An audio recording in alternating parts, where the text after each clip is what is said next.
دلم بابي ما أنا هي دارات عاية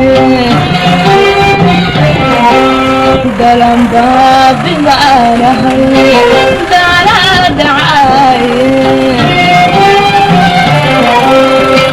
كلا قاتب نهاو اليقان ما تهايو تدمدي فوقاتيو magacayga waxaa la yidhaha Caawil Axmed Cali waxaan ahay mulkiilaha beerta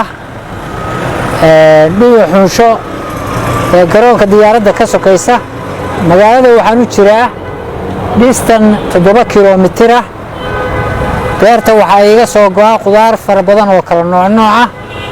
markii hore dayac baan ku bilaabay hadeerse guul baan ka gaadhay loo barqamaal aan ku haystaa iyo geel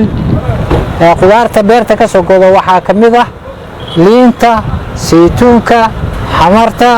timirta yaanyada barbarooniga ay nooc qudaarta yaryar oo dhan waxaan ka helaa dhaqaale fiican markii hore dayac badan baan la soo maray hase yeeshee haddaan gaadhay barwaaqadii iyo raaxadii dadka waxaan kula talin lahaa sidaydaasoo kale in loo dhabar adaygo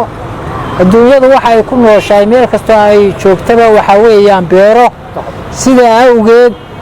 wax beera ka soo go'a dhulka lagu cunaa oo dhan sidaa awgeed waxaan dadka kula talin lahaa in ay sidaydaasoo kale ay hawl galaan tacab galaan si ay noloshooda u safgareeyaan dhalinyarada waxaan kula talinayaa ama nin kasta oo Soomaaliya oo wadaniya inuu shaqaysto dhulkiisa ka shaqaysto beeraha ka shaqaysto wuxuu ka helayaa manfacaad anfaca if iyo aakhiraba sidaasaan kula talin lahaa